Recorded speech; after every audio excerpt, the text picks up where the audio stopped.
Hello guys, आज मैं आप लोगों के लिए एक और न्यू सीरीज लेकर आ रहा हूँ जो कि टॉप लेवल की सीरीज है, क्योंकि इस सीरीज को सेम स्टूडियो ने ही क्रिएट किया है जिसने परफेक्ट वर्ल्ड को क्रिएट किया है। इसलिए इस सीरीज के ग्राफिक्स और स्टोरी भी परफेक्ट वर्ल्ड की तरह ही शानदार होंगी। तो चलिए जल्दी से इस सीरीज को शुरू करते हैं। तो एपिसोड की शुरुआत होती है और हमें दिखाया जाता है एक लड़की को जो कि अपने बारे में कहती है कि फाइनली 10 साल की कल्टीवेशन के बाद मेरा हार्ट वो बिल्कुल प्योर हो चुका है। अब वक्त आ गया है कि मुझे आगे की तरफ बढ़ना चाहिए। हमें दिखाया जाता है कि पूरे शहर में एक सेलिब्रेशन हो रही होती है, हर जगह लोग ही लोग होते हैं। और फिर वहाँ पे एक बंदा एक स्क्रोल खोलकर सब लोगों के सामने अनाउंसमेंट करते हुए कहता है कि आज हमारी गोडेस जो कि इमोर्टैलिटी की तरफ आगे बढ़ने वाली है, ये सेलिब्रेशन उनके लिए की गई है और सब लोगों को ये परमिशन दी जा रही है कि वो लोग रेड डस्ट सील की तरफ जाएं और गोडेस के लिए दुआ करें कि वो सक्सेसफुली इमोर्टल वर्ल्ड में चले जाएं। हम लोग देखते हैं कि उस गोडेस की हेवन असेंशन के लिए हर शख्स बहुत ज्यादा खुश था और कुछ लोग कह रहे होते हैं कि आज से 100 साल पहले ही शायद कोई बंदा हेवन असेंशन के लिए खुद को इमोर्टल बना पाया हो, मगर 100 साल तक कोई भी बंदा इमोर्टल नहीं बन पाया। क्या गोडेस इसमें कामयाब हो पाएगी? दूसरा वाला बंदा कहता है कि इसमें पूछने वाले क्या बात है, जब गोडेस 20 साल की थी तभी उसने कह दिया था कि मैं दुनिया में सबसे ज्यादा बेस्ट हूँ, मेरे ऊपर कोई कल्टीवेटर नहीं। इसके बाद उसने खुद को एक गोडेस का टाइटल भी दिया था, जिसका मतलब साफ है कि वो इमोर्टल बन सकती है। और वहीं पर ही हमें एक छत के ऊपर एक जनरल को दिखाया जाता है जो कि उन लोगों के ऊपर नजर रख रहा होता है और वो अपने साथियों से कहता है कि सारी अरेंजमेंट कैसी जा रही है। तो सोल्जर बताते हैं कि सब कुछ बिल्कुल प्लान के हिसाब से चल रहा है, हमारे सोल्जर्स हर जगह फैले हुए हैं, जैसे ही वो कातिल नजर आएगा हम लोग उससे झपट पड़ेंगे। और फिर वहीं पे ही हमें हमारे मेन कैरेक्टर को दिखाया जाता है, वो भी उसी फेस्टिवल में मौजूद था, मगर ऊपर खड़ा हुआ वो जनरल उसे देख रहा होता है। उसे शक था कि शायद ये लड़का वही है जिसने रॉयल फैमिली की मेड को मारा है। उसे वहाँ पर देखते ही सारे के सारे सोल्जर्स अलर्ट हो जाते हैं। जो लोग वहाँ पर सूट डांस कर रहे थे वो लोग भी उसे मारने के लिए अपनी सूट निकाल लेते हैं, मगर शाओचेन को पता चल जाता है कि वो लोग उसे मारने के लिए आ रहे हैं। मगर उसे ये भी मालूम था कि वो लोग यहाँ पर इस सेलिब्रेशन को खराब नहीं करना चाहते, इसीलिए शाओचेन खुद ब खुद ही वहाँ से चला जाता है और वो सब के सब लोग आहिस्ता आहिस्ता उसका पीछा करते हुए उसे जानबूझकर दूर जाने देते हैं ताकि फेस्टिवल किसी तरह भी खराब न हो। मगर शाओचेन इजीली फील कर पा रहा था कि 3 लोग जो कि एक साथ छुपे हुए हैं वो बहुत ही जोर जोर से सांस ले रहे हैं। उसके बाद वहाँ पर शाओचेन को 4 और लोगों की ब्रीथ फील होती है। वो उन लोगों से कहता है कि जिस मेड की तुम लोग बात कर रहे हो उसने खुद सुसाइड की है। अगर तुम लोग एक साथ मेरे साथ फाइट ही करना चाहते हो तो मैं तुम्हें बता दूं कि तुम लोग नहीं जीत पाओगे। तुम लोगों को जो भी करना है कर लो, वैसे भी हम लोग काफी ज्यादा दूर निकल आए हैं तो यहाँ पर अब कोई भी हमें डिस्टर्ब नहीं करेगा। ये कहने की देर देखिए अचानक से वो सारे के सारे लोग अपने तेज धार वाले स्पिनिंग ब्लेड्स उसकी तरफ थ्रो करते हैं। तो शाओचेन उन ब्लेड्स को आते हुए देखकर बहुत ही आसानी से उन सबको डॉज कर लेता है और फिर एक करके मारना शुरू कर देता है। वो सब लोग उसके आगे भी नहीं टिक पाते। इसी तरह शाओचेन फिर बहुत ही फास्ट स्पीड के साथ आगे बढ़ते हुए तीनों वॉरियर्स का काम तमाम करके रख देता है और फिर उन लोगों से कहता है कि मैंने तुम लोगों को पहले भी बताया है कि रॉयल फैमिली की मेड को मारने में मेरा कोई भी हाथ नहीं था। ये कहने के बाद वो लोग उसके सामने आकर खड़े हो जाते हैं और उससे कहते हैं कि तुमने रॉयल फैमिली की मेड को मारा है, इसीलिए तुम्हें एक पनिशमेंट मिलेगी। मगर शाओचेन उनसे कहता है कि मैंने उस लड़की को नहीं मारा, उसने खुद सुसाइड की है, मेरा उसके साथ कोई लेना देना नहीं। मगर वो जनरल कहता है कि चाहे कुछ भी हो जाए, क्योंकि हमें गोडेस ने ऑर्डर दिया है कि उस लड़की के कातिल को हर हाल में पकड़कर मारना है, तो तुम चाहे कुछ भी कर लो, तुम बचकर नहीं जा सकते। तो निकालता है और फिर शाओचेन पर हमला करना शुरू कर देता है। तो शाओचेन कहता है कि तुम होते कौन हो सही और गलत का फैसला करने वाले। ये कहते कहते वो अपनी सूट निकाल लेता है और अपनी सूट सीधा उसके गले पे रख देता है, जिसकी वजह से वो जनरल वहीं पे ही रुक जाता है और कहता है कि अगर तुमने मुझे हर्ट किया तो फिर गोडे तुम्हें बिल्कुल भी नहीं छोड़ने वाली। तो फिर शाओचेन कहता है अच्छा अगर मैं तुम्हें यहाँ से जाने दूंगा तो उसे पता चलेगा ना। ये कहते ही वो उसका गला काट कर वहीं पे ही उसे खत्म कर देता है। इस तरह वो सारे के सारे लोग वहीं पर ही मारे जाते हैं। शाओचेन ने बहुत ही कम टाइम में सबका काम तमाम कर दिया था और वो जैसे ही वहाँ से जाने लगता है तो अचानक उसे फील होता है कि कोई वहाँ पे आ रहा है।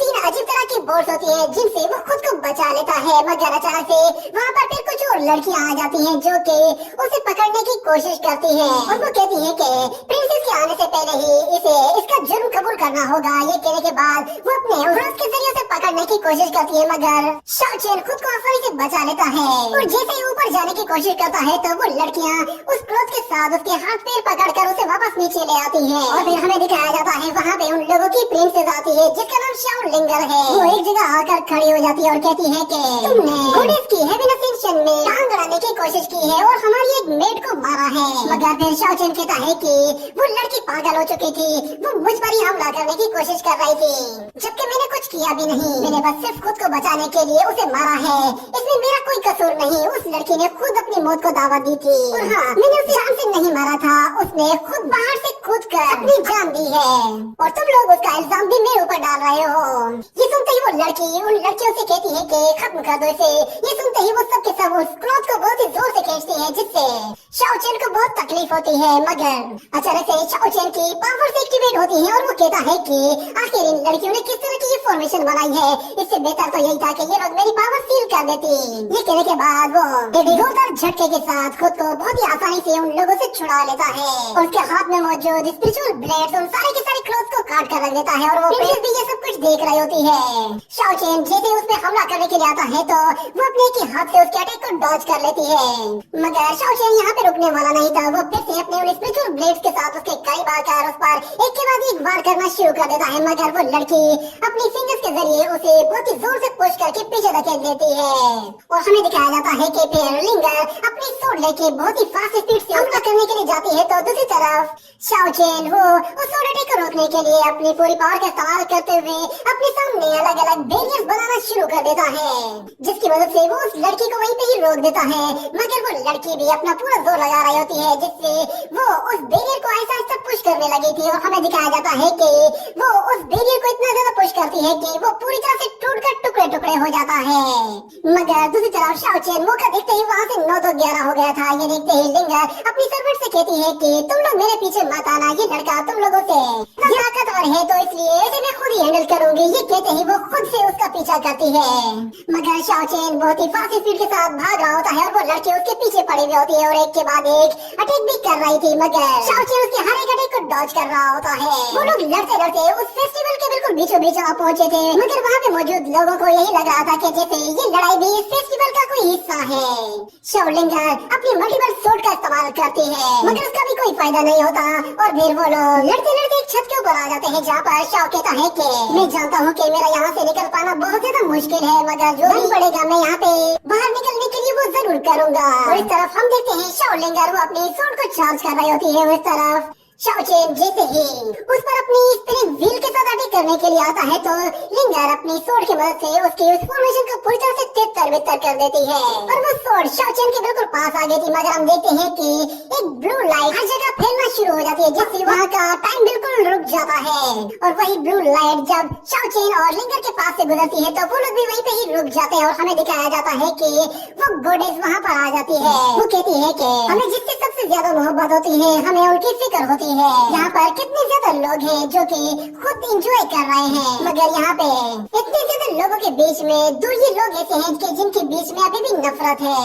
वो शाओ लिंगर की सोर्ड को शाओ चेन के सामने से हटा देती है और कहती है कि मैं इन सब लोगों को यहाँ पर इस तरह छोड़कर कैसे इमोर्टल वर्ल्ड में चले जाऊँ। जैसे वो वहाँ से जाती है तो सब लोग अनफ्रीज हो जाते हैं और हम देखते हैं कि शाओ लिंगर की सोर्ड शाओ चेन को हिट करने के बजाय उसके साइड से होकर गुजर जाती है, जिसपे शाओ चेन भी हैरान हो जाता है और वो लड़की भी परेशान हो जाती है।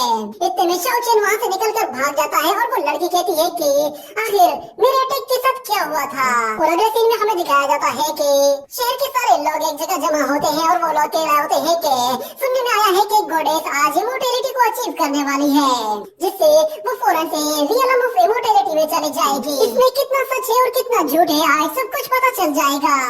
आज से पहले हम लोगों ने बस यही सुना था कि लोग जो कि एक खास लेवल तक पहुँच जाते हैं उसके बाद वो लोग हेवन के लिए अपग्रेड होकर इमोर्टल रियलम में चले जाते हैं और फिर वो गोडेस एक दरख्त के अंदर से निकलकर बाहर आ रही होती है, जिस पर वो सब लोग हैरान हो जाते हैं और हमें दिखाया जाता है कि वो गोडेस जैसे उस दरख्त से निकलती है तो वो दरख्त फिर से फूल पत्तों से भर जाता है और वो गोडेस अपनी हेवन असेंशन के लिए पूरी तरह से तैयार थी। जैसे ही वो एक खास मंत्र पढ़ती है तो वहाँ पर हमें दिखाया जाता है एक बहुत बड़ी फॉर्मेशन को जो कि क्लाउड्स के बीच में से ओपन होती है। उस फॉर्मेशन को देखकर वो लड़की अपनी अटेंशन के लिए फौरन से अपनी सूट बाहर निकाल लेती है और कहती है कि मेरा हार्ट वो बिल्कुल प्योर हो चुका है और मेरी सोल आज इस फॉर्मेशन को पूरी तरह से तोड़ने वाली है। ये कहने के बाद वो अपनी सोल एनर्जी के जरिए उस फॉर्मेशन पे हमला करते हुए उसे पूरी तरह से तोड़ देती है, जिसके बाद हमें दिखाया जाता है कि उस फॉर्मेशन के पीछे एक हेवनली पैलेस होता है जिसे वो गॉडेस काफी गौर से देख रही होती है। और उस हेवनली पैलेस के सामने हमें दो गार्डियन वॉरियर्स को भी दिखाया जाता है जो कि साइज में बहुत ही बड़े और बहुत ही खतरनाक लग रहे थे। जिसके बाद उस गॉडेस के सामने कुछ सीढ़ियां आ जाती है। जैसे वो एक कदम आगे बढ़ाती है तो उसे एक आवाज सुनाई देती है कि एक कदम और एक तबाही, इमोर्टैलिटी का सफर खतरनाक है। ये सुनते हुए वो लड़की ऊपर की तरफ जा रही होती है और दूसरी तरफ हमें दिखाया जाता है शाओ चेन को। वो कहता है कि फाइनली गॉडेस ने अपनी सूट से हेवन का रास्ता खोल दिया है, शायद अब वो सक्सेसफुली हेवन एसेंशन में कामयाब हो जाएगी। मगर अचानक से वो लड़की वहाँ पे आ पहुँचती है और शाओ चेन से कहती है कि मैं तुम्हें यहाँ पे कोई प्रॉब्लम क्रिएट करने नहीं दूंगी। और दूसरी तरफ से हेवन से आवाज आती है जो कि उस गॉडेस के लिए होती है। उसे कहा जाता है कि लव के बारे में भूल जाओ क्योंकि इमोर्टैलिटी के आगे सब कुछ बेकार है। ये सुनकर वो लड़की कहती है कि इमोर्टैलिटी के आगे सब कुछ फेल हो जाता है, इसका क्या मतलब है? कि मैं जैसी हूँ मुझे बिल्कुल वैसा ही रहना चाहिए। ये कहने के बाद वो जैसे ही साइड पे मुड़कर देखती है तो दूसरी तरफ से हेवन से आवाज आती है कि तुम्हारा टाउ हार्ट अभी भी पूरी तरह से प्योर नहीं हुआ है। तुम फिर कभी ये मौका आजमा कर देख सकती हो जब तुम्हारा हार्ट बिल्कुल प्योर हो जाए। और फिर वो लड़की अपने सामने देखती है तो वो सामने वाले गार्डियंस अचानक से अपने बड़े बड़े वेपन्स उठाते हैं और उन सीढ़ियों पर पूरी ताकत से दे मारते हैं, जिससे वो सीढ़ियाँ बीच में से टूट जाती है और वो लड़की नीचे जाकर गिरने लगती है।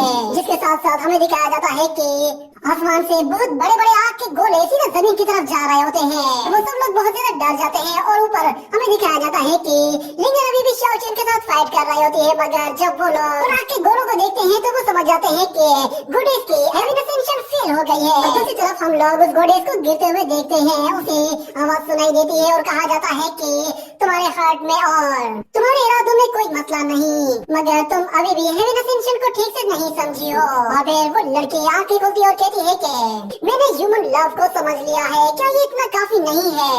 इस तरफ हम देखते हैं कि लिंगर अपनी पूरी पावर का एक साथ इस्तेमाल करते हुए शाओ चेन पर पूरी ताकत से हमला करती है तो शाओ चेन उसे रोकने की कोशिश करता है, मगर उसका अटैक बहुत ही ज्यादा ताकतवर होता है जिसकी वजह से वो पहाड़ टूट जाता है और वो दोनों के दोनों ही नीचे गिरने लगते हैं। और इस तरफ हमें दिखाया जाता है कि वो गॉडेस दोबारा से ऊपर की तरफ आने लगती है और वो कहती है कि एक गॉडेस होने के लिए अगर डिजायर और इमोशंस ना हो तो भी कोई मसला नहीं, मगर वो लव में ट्रैप नहीं होनी चाहिए। ये कहते ही वो सीधा उस पोर्टल की तरफ जा रही होती है और उसे हेवन से आवाज आती है कि हमने तुम्हें रिजेक्ट कर दिया है तो फिर तुम भला कैसे आ सकती हो?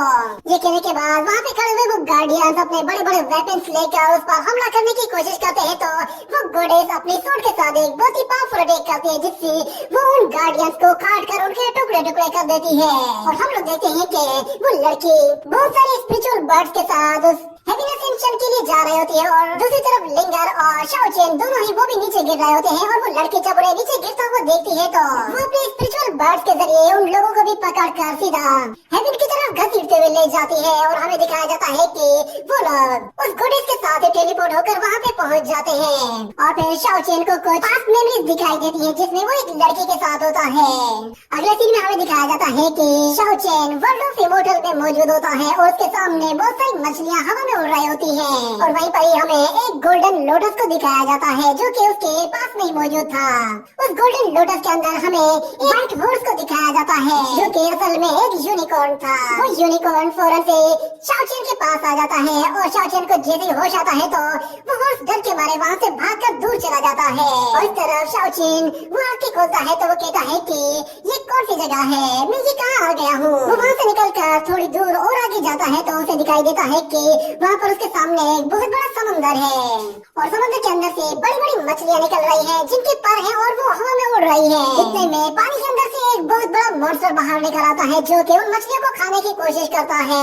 उसे देखकर शाओचेन डर जाता है और कहता है ये क्या था, मैंने ऐसा मॉन्स्टर पहले कभी नहीं देखा। और हमें दिखाया जाता है कि वो मॉन्स्टर असल में एक बहुत बड़ा ड्रैगन होता है जो कि पानी से निकलता है तो वो बहुत ही जोर से धाड़ता है और उसकी धाड़ इतनी ज्यादा ताकतवर होती है कि वो पहाड़ों तक को भी काट कर उनके टुकड़े टुकड़े कर देती है।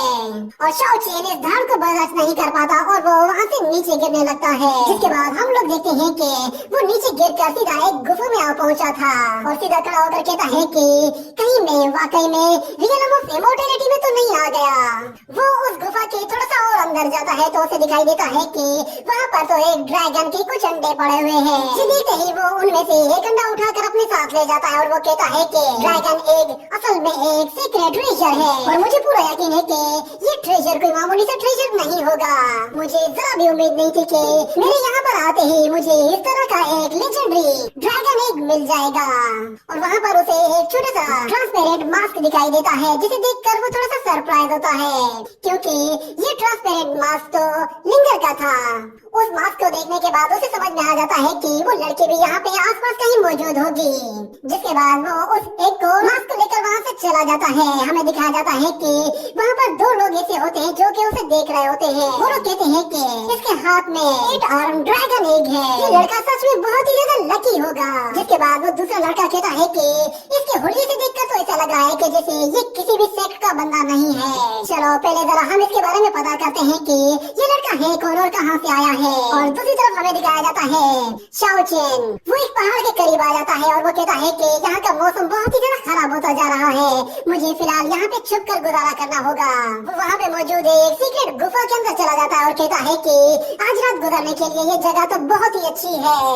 मगर अचानक उसे फील होता है कि कोई बंदा उसका पीछा कर रहा है। ये देखते ही वो फौरन से एक पिलर के पास जाता है और उस ड्रैगन एग को पत्थरों के जरिए कवर करके छुपा देता है। और जैसे ही पीछे मुड़कर देखता है तो वो लड़का और लड़की वो भी उसी जगह उसके पीछे पीछे आ गए थे। और वो लड़की जानबूझकर ऐसा दिखावा करती है कि जैसे उन लोगों को शाओचेन के बारे में कुछ भी नहीं मालूम। वो लड़की अपने ब्रदर से कहती है कि यहाँ आ जाओ, ये जगह छुपने के लिए काफी अच्छी है। मगर जब उन्हें वहाँ पर शाओचेन दिखाई देता है तो वो कहते हैं कि अरे देखो यहाँ पे तो पहले से ही एक बंदा मौजूद है। वो लड़का फौरन से शाओचेन को अपना इंट्रोडक्शन कराते हुए कहता है कि मैं एक इमोर्टल सेक्ट का प्रिंस फेंग हूँ, बारिश से बचने के लिए मैं इस गुफा के अंदर आया हूँ। और फिर वो लड़की कहती है कि माफ करना, हम लोग आधी रात को तुम्हें यहाँ पे डिस्टर्ब करने के लिए नहीं आए। मगर शाओचेन कहता है कि मैं शाओचेन हूँ, मैं ह्यूमन सोर्ड सेक्ट से हूँ। ये सुनकर वो लोग हैरान हो जाते हैं कि इस तरह का तो यहाँ पे कोई भी सेक्ट नहीं है। तो जैसा कि लास्ट एपिसोड में हम लोगों ने देखा था कि शाओचेन लिंगर के साथ हेवन में चला जाता है जहाँ शाओचेन को एक ड्रैगन एग मिलता है। वो उसे लेकर फौरन से वहाँ से आगे जाता है और एक गुफा के अंदर चला जाता है। मगर वहाँ पर दो लोग उसका पीछा करते हुए आ जाते हैं तो शाओचेन उस अंडे को वहाँ पे छुपा देता है। और वो लोग वहाँ पे आते ही शाओचेन को अपना इंट्रोडक्शन करवाते हैं तो शाओचेन उन लोगों को बताता है कि मैं ह्यूमन सोर्ड सेक्ट से हूँ। और फिर अगले सीन में हम लोग देखते हैं कि वो लोग एक साथ बैठे हुए होते हैं और वो प्रिंस उसे बताता है कि मेरा नाम प्रिंस फेंग जूही है। मैं जानना चाहता हूँ कि आखिर तुमने कौन सी इमोर्टैलिटी को अचीव किया है, क्या तुम्हारे पास कोई निर्वाणा इमोर्टैलिटी है। ये सुनकर शाओचेन कहता है कि इन लोगों को लगता है कि मैं कोई बहुत ही पावरफुल बंदा हूँ। मगर फिर वो उन लोगों से जानबूझकर ये पूछता है कि आप लोग किस तरह की बात कर रहे हैं, मैं आप लोगों की बात नहीं समझ पा रहा।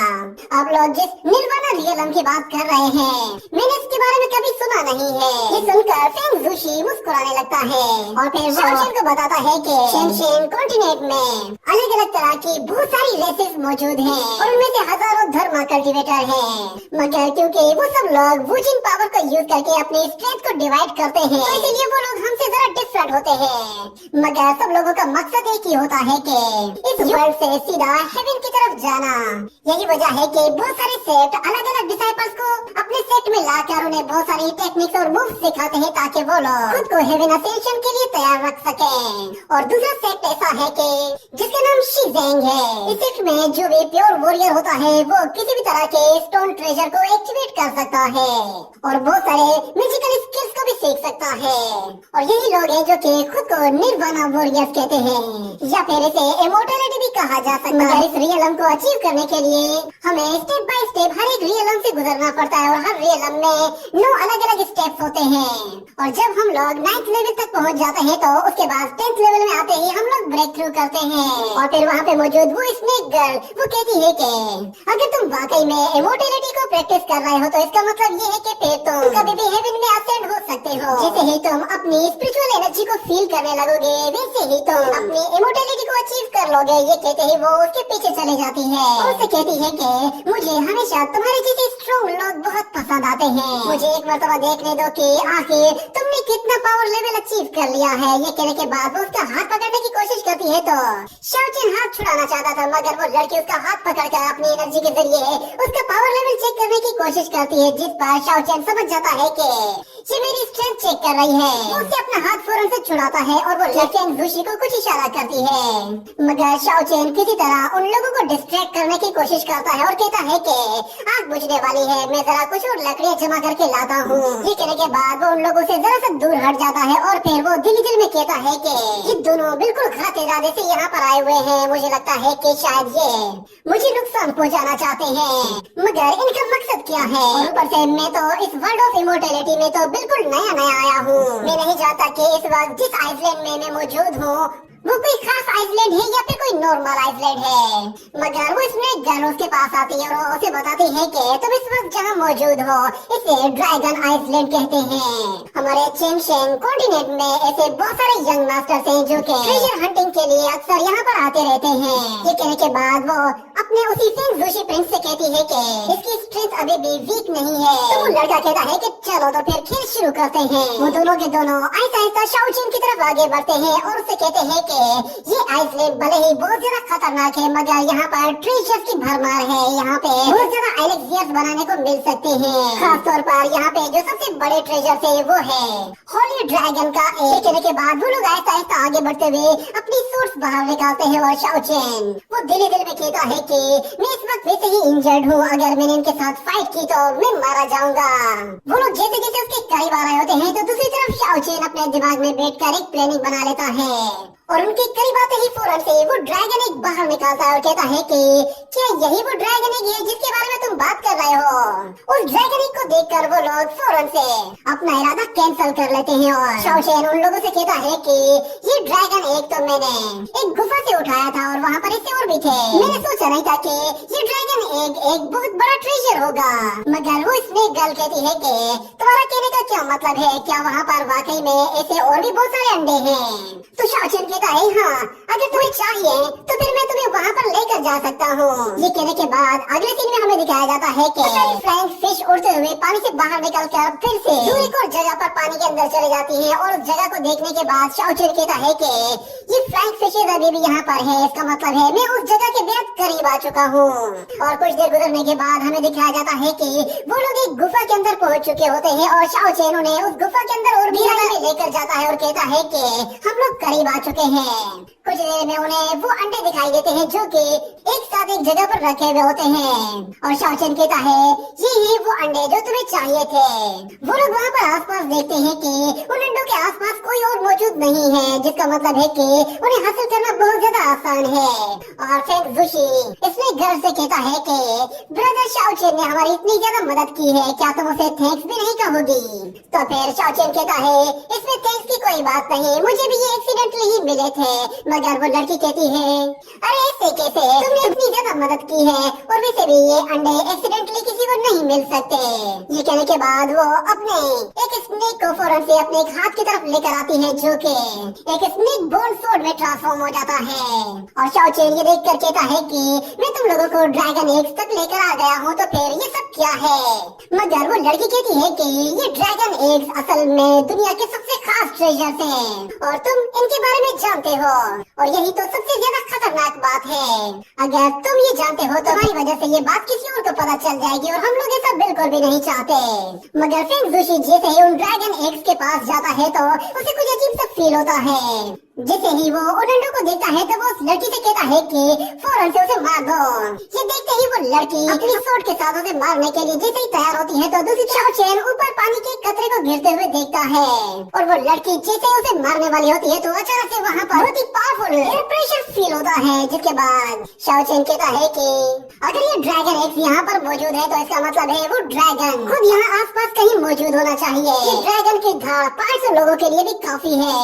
ये अटैक सिर्फ 3 सेकंड तक ही रहेगा और मेरे पास सिर्फ 3 सेकंड का टाइम है। ये कहने के बाद वो फौरन से उस लड़के की तरफ मूव करते हुए उससे वो सोड उसके हाथ से छीन कर उसके पीछे चला जाता है और वही सोड फिर उसकी बॉडी के अंदर घुसा देता है, जिससे उस लड़की का काम तमाम हो जाता है और वाटर ड्रॉप अब जाकर नीचे गिरती है और ड्रॉप के गिरने तक ही शाओ चेन ने उस लड़की का काम तमाम कर दिया था। मगर दूसरी तरफ फेंग जोशी देखता है कि शाओ चेन ने उन लोगों को धोखा दिया है और उसने गर्ल को भी मार दिया है। फौरन से अपनी सोड लेके शाओ चेन को मारने की कोशिश करता है, मगर शाओ चेन के सोड स्किल्स भी बहुत ही लाजवाब होते हैं और वो उसे कांटे की टक्कर देता है और हमें दिखाया जाता है कि शाओ चेन के अटैक की वजह से फेंग जोशी का एक हाथ ही कट कर अलग हो जाता है, जिसकी वजह से उसे बहुत ज्यादा दर्द और तकलीफ बर्दाश्त करनी पड़ती है। मगर उसका गुस्सा अभी भी बढ़ता जा रहा होता है और वो शाओ चेन से कहता है कि तुम्हारी हिम्मत कैसे हुई, तुमने ये जानबूझकर प्लान किया था, तुम हमें यहाँ पर लेकर आए ताकि तुम हमें फंसा सको।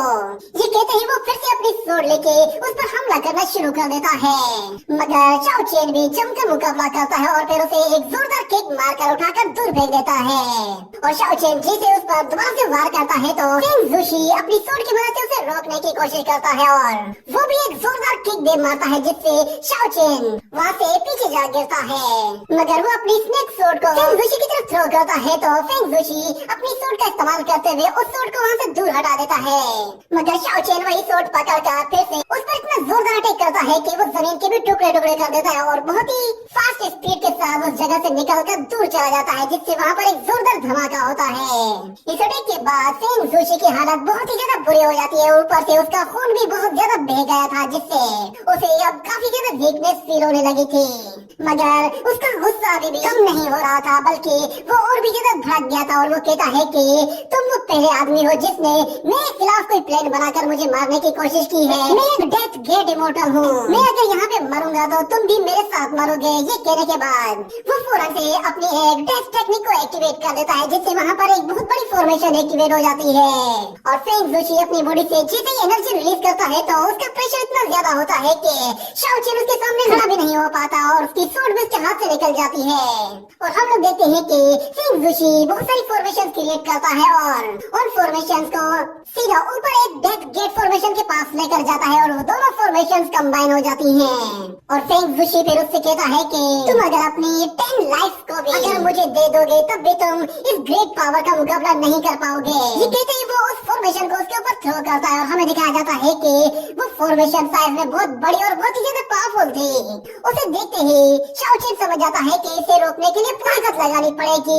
वो अपनी फुल पावर को एक्टिवेट करते हुए पूरी ताकत के साथ उस फॉर्मेशन को रोकने की कोशिश करता है, मगर उसमें उसे बहुत ज्यादा दिक्कत का सामना करना पड़ रहा था क्योंकि दूसरी तरफ फेंग जोशी उस फॉर्मेशन को बहुत ही जोर से पुश कर रहा था और उसका रियल भी काफी हाई था। मगर हमें दिखाया जाता है शाओ चेन उस फॉर्मेशन को रोकने के लिए फिर अपनी पावर को जैसे ही बढ़ाता है तो उसके हाथों से हमें कुछ स्पिरिचुअल रेस क्रिएट होते हुए दिखाई देते हैं, जिनसे वो फॉर्मेशन को जैसे ही पुश करता है तो हम देखते हैं वो फॉर्मेशन आहिस्ता आहिस्ता टूटने लगती है और फिर एक जोरदार धमाका होता है, जिससे वो सारी की सारी एनर्जी फेंग जोशी की तरफ डाइवर्ट हो जाती है और फेंग जोशी उस एनर्जी में पूरी तरह से जलकर राख हो जाता है। मगर दूसरी तरफ शाओ चेन वो बहुत ज्यादा थक चुका था क्योंकि उसने अपनी बहुत ही ज्यादा एनर्जी कंज्यूम कर ली थी और वो देखता है कि ड्रैगन कभी भी यहाँ पर वापस आ सकता है, इसलिए मुझे यहाँ से जल्दी से निकल जाना चाहिए। ये कहते वो अपनी सोड उठाता है तो उसके हाथ में एक पैटर्न बन जाता है और वो वहाँ से चला जाता है और अगले सीन में हमें दिखाया जाता है कि वो जख्मी हालत में एक नदी के पास पहुँच जाता है और वो कहता है कि सोचा नहीं था कि उस लड़के की पावर इतनी ज्यादा होगी। अगर मैंने किसी तरह की कोई खास स्पेशल ट्रेनिंग ना की होती तो मुझे नहीं लगता कि मैं उस अटैक से खुद को बचा पाता। इतना कहने के बाद वो अपनी सोड पर एक रिफ्लेक्शन देखता है, उसके पीछे कोई लड़की खड़ी हुई थी। ये देखकर वो अलर्ट हो जाता है और हमें दिखाया जाता है कि उसके पीछे एक लड़की थी जो कि उसे देखते ही कहती है कि शाओचेन तो तुम भी यहाँ पे हो। शाओचेन कहता है लिंगर तुम यहाँ कैसे? मगर वो लड़की कहती है कि तुमसे मैं क्यों के बाद अब मैं तुमसे दूसरी मर्तबा इस आइलैंड में मिल रही हूँ। सच में मेरे लिए ये तो एक ब्लेसिंग है। क्या तुम मेरे सामने गिड़गिड़ाकर अपने प्यार की खातिर माफी मांगना चाहते हो या फिर अब भी तुम अपनी जिद पे अड़े हुए हो? तुम जानते हो ना कि मैं यहाँ पर क्यों आई हूँ। मगर शाओचेन कहता है कि ये जगह बहुत ही ज्यादा खतरनाक है, क्यों ना हम लोग अपनी दुश्मनी को भुला कर यहाँ से बाहर निकल जाएं। हम लोग एक साथ मिलकर क्यों सो जाएंगे? मगर वो लड़की कहती है कि ये दुश्मनी तो कभी खत्म नहीं होगी। ये कहती वो अपनी सूट निकाल लेती है और दूसरी तरफ जैसे उसे अपने करीब आता हुआ देखता है तो वो एक बहुत बड़ा स्टोन उसके ऊपर थ्रो कर देता है। मगर वो लड़की अपनी सूट के साथ उस स्टोन को काट कर टुकड़े टुकड़े कर देती है और इतने में शाओचेन वहाँ से भाग कर निकलने की कोशिश करता है। अगले सीन में हमें दिखाया जाता है कि शाओचेन एक ऐसी जगह पहुँच गया था जहाँ पर बड़े बड़े बीस्ट के हड्डियों के ढांचे पड़े हुए थे और शाओचेन तेजी से भागते हुए उसी डायरेक्शन की तरफ आगे जा रहा था। इतने में पीछे से उस पर एक एनर्जी वेव अटैक होता है जो कि उसे सीधा जाकर हिट करता है और उस अटैक की वजह से वो थोड़ा सा इंजर्ड भी हो जाता है। और वो लड़के जैसे ही उसके सामने आती है तो शाओचेन कहता है कि अगर ऐसा ही चलता रहा तो ये सब लोगों को मार देगी। मुझे कुछ भी करके ये खेल यहीं पर ही खत्म करना होगा। मगर लिंगर कहती है कि हमारी दुश्मनी आज तुम्हारी मौत के साथ ही खत्म होगी। मगर इतने में उसे शाओचेन के पीछे कुछ दिखाई देता है जिसे देखकर वो वहीं पे ही रुक जाती है। वो असल में एक बहुत बड़ा डायनासोर था जिसे देखकर वो लड़की शाओचेन से कहती है कि लगता है कि शायद तुम बहुत ही बुरी मौत मरने वाले हो। ये कहकर वो वहाँ से चले जाती है जिस पर शाओचेन हैरान हो जाता है कि ये मुझे मारे बगैर कैसे चली गई। इतने में उसे अपने पीछे कुछ हलचल महसूस होती है। वो जैसे ही पीछे मुड़कर देखता है तो वो जायरेक्स बहुत ही जोर से दौड़ता है जिसकी वजह से शाओचेन वहाँ से बहुत ही दूर एक पत्थर से जा लगता है। मगर वो वहाँ पे रुकने वाला नहीं था क्योंकि वो टी-रेक्स उसे कच्चा चबाने वाला था तो वो अपनी जान बचाकर वहाँ से भागने की कोशिश करता है। मगर वो टी-रेक्स भी उसके पीछे पीछे भागना शुरू कर देता है और ऊपर से लिंगर खड़े होकर देख रही होती है और कहती है कि लगता है शायद तुम यहाँ पे जिंदा दफन होने वाले हो। सच में तुम्हारे जैसे बदकिस्मत इंसान कोई भी नहीं होगा क्योंकि क्यूशू में सबसे पहले तुम ही इंसान होगे जो कि डायनासोर के हाथों मारे जाओगे। मगर हम देखते हैं कि शाओचेन एक बड़े पत्थर के पीछे छुप जाता है और वो टी-रेक्स था वो उन पत्थरों को तोड़ते हुए उसे उठाकर दूर फेंक देता है जिसकी वजह से शाओचेन नीचे गिरता है तो टी-रेक्स उसके बिल्कुल सर पे आ जाता है। उसे अपने इतना करीब देखकर शाओचेन को अपनी मौत अपने बिल्कुल सामने दिखाई दे रही होती है। मगर फिर दूसरी तरफ वो सफेद घोड़ा जो कि वहाँ से भाग रहा था वो शाओचेन को इस हाल में देखता है तो उसे शाओचेन पर तरस आ जाता है और हमें दिखाया जाता है कि वो फिर से दौड़ते दौड़ते अचानक से हवा में ऊपर उड़ने लगता है और हमें पता चलता है कि ये एक फ्लाइंग यूनिकॉर्न है। फौरन से उस टी-रेक्स के पास जाता है और शाओचेन को बचाने के लिए उसका ध्यान भटकाने की कोशिश करता है। मगर वो टी-रेक्स उस यूनिकॉर्न पर भी हमला करने की कोशिश करता है मगर वो यूनिकॉर्न खुद को उससे बहुत ही आसानी से बचा रहा था और उसे किसी तरह शाओचेन से हटाने की कोशिश करता है और इसमें वो कामयाब भी हो जाता है और हमें दिखाया जाता है कि वो उसके मुंह के बिल्कुल पास से होते हुए वहाँ से दूर निकल जाता है तो वो टी-रेक्स फिर उसका पीछा करने लगता है। ये देखकर शाओचेन हैरान हो जाता है और कहता है ये यूनिकॉर्न मुझे इससे बचा कर इसे यहाँ से दूर ले जा रहा है। सच में ये तो कमाल है। ये कहने के बाद वो उठकर वहाँ से दूर चला जाता है और अगले सीन में हमें दिखाया जाता है कि वो एक ऐसी जगह पे आ पहुँचता है जहाँ बहुत तेज बारिश हो रही होती है। मगर शाओचेन का खून ज्यादा बह चुका था तो इसलिए उसे चक्कर आ जाते हैं और वो वहीं पर ही गिरकर बेहोश हो जाता है। वहाँ पर आसपास और कोई भी नहीं था जो कि उसे बचा सके, इसीलिए वो वहीं पे ही पड़ा रहता है और काफी देर गुजर जाती है। उसका बहुत ज्यादा खून बह जाता है और इतने में उसके हाथ में बंधा हुआ वो रिबन, जैसे वो रिबन खुलता है तो शाओचेन रुशुई नाम पुकारता है और हमें फिर फ्लैशबैक में दिखाया जाता है कि रुशुई असल में एक लड़की है जिसने उसे बर्थडे पर वो रिबन दिया था और उसने कहा था कि इसे अपने हाथ में बांध लो और जब भी कोई मुश्किल आए तो ये तुम्हारी मदद करेगा। मगर शाओचेन ने उसे कहा था कि सच में ये बर्थडे तो बहुत ही ज्यादा अजीब सा है, तुमने आज मुझे पहली मर्तबा कोई गिफ्ट दिया है। ये सुनकर वो लड़की नाराज हो जाती है और कहती है तुम्हें ये नहीं चाहिए तो मुझे वापस कर दो। मगर शाओचेन कहता है अब तो तुमने दे दिया इसलिए अब तुम्हें ये नहीं मिलने वाला। वो लड़की उसका पीछा करती है मगर शाओचेन उसे वो रिबन वापस नहीं करता और हम लोग जब फ्लैशबैक से बाहर आते हैं तो हमें दिखाया जाता है कि शाओचेन का ब्लड वो जमीन से बहता बहता अचानक से एक ड्रैगन एग के ऊपर जाकर गिर जाता है जिसकी वजह से वो ड्रैगन एग भी अपने आप ही एक्टिवेट हो जाता है और हमें दिखाया जाता है उसकी एनर्जी जमीन से निकलकर सीधा शाओचेन की बॉडी के अंदर जाने लगती है और आहिस्ता आहिस्ता शाओचेन की बॉडी वो हवा में ऊपर आ जाती है, मगर अभी भी वो पूरी तरह से बेहोश होता है। उसे मालूम नहीं था कि उसके साथ हो क्या रहा है। वो एनर्जी चारों तरफ से निकलते हुए सीधा उसकी बॉडी के अंदर जा रही थी और हमें उसकी पीठ के पीछे एक पैटर्न बनते हुए दिखाया जाता है और हमें फिर उसके माइंड स्पेस को दिखाया जाता है जहाँ पर बहुत ही ज्यादा ड्रैगन स्पिरिचुअल एनर्जी होती है। और जैसे ही वो होश में आता है तो वो वहीं पर ही कल्टीवेशन करने के लिए बैठ जाता है और वो कहता है कि जब मैं टीनेज में था तो मैंने एक्सीडेंटली कीगोंग मेथड को सीख लिया था जो कि मुझे ये रिवर के जरिए मिला था, मगर मेरी क्यूशू एनर्जी खत्म हो जाने की वजह से मैंने काफी लंबे टाइम तक कोई ब्रेक थ्रू नहीं किया था। मगर मैंने सोचा भी नहीं था कि आज मुझे ब्रेक थ्रू करने का मौका मिलेगा, वो भी एक ड्रैगन एग की ब्लेसिंग की वजह से। ये कहते ही वो फौरन से अपना पावर लेवल अपग्रेड कर लेता है और टियान भी श्वार्फर रियलम में आ जाता है, जिसके बाद वो कहता है इस ड्रैगन एग ने न सिर्फ मेरी सारी की सारी एनर्जी रिकवर कर ली है, इसने मेरे सारे जख्म भी ठीक कर दिए हैं और जिस रियलम को मैं इतने लंबे टाइम तक अचीव नहीं कर पाया था इस एग ने वो रियलम भी मुझे अचीव करवा दिया है। अब मैं चाहूँ तो हेवन एंड अर्थ में किसी से भी कम्युनिकेट कर सकता हूँ। मेरी एनर्जी मुझे बढ़ते हुए फील हो रही है। ये कहने के बाद हमें दिखाया जाता है वो अपनी ड्रैगन पावर को टेस्ट करने के लिए अपने हाथों से एनर्जी जनरेट करता है, जिससे वो कुछ फायर सर्कल्स क्रिएट करता है और फिर उन्हें जैसे ही छोड़ता है तो उसके साथ वो ड्रैगन भी आता है। इसी के साथ ही ये सीन यहीं पे ही कट हो जाता है। अगले सीन में हमें एक बहुत बड़ी शिप को दिखाया जाता है जिसके ऊपर एक वॉरियर खड़ा हुआ होता है। वो सब लोगों को अनाउंसमेंट करते हुए बताता है कि हम लोग ड्रैगन आइलैंड के पास पहुंच चुके हैं और फिर दूसरी तरफ हमें वहाँ पर एक यंग मास्टर को दिखाया जाता है जिसके साथ एक लड़की बैठी हुई होती है। वो लड़की कहती है कि इस ड्रैगन आइलैंड के ऊपर जो बैरियर था वो बहुत ही लंबे टाइम के बाद हट चुका है और लगता है यंग मास्टर की स्ट्रेंथ के बाद ये ट्रिप हमें बहुत ही ज्यादा फायदा देगी क्योंकि इसमें हमें बहुत सारे ट्रेजर्स मिलने वाले हैं। मगर इतने में एक और वॉरियर आता है और वो यंग मास्टर से कहता है कि हमें एक मैसेज मिला है।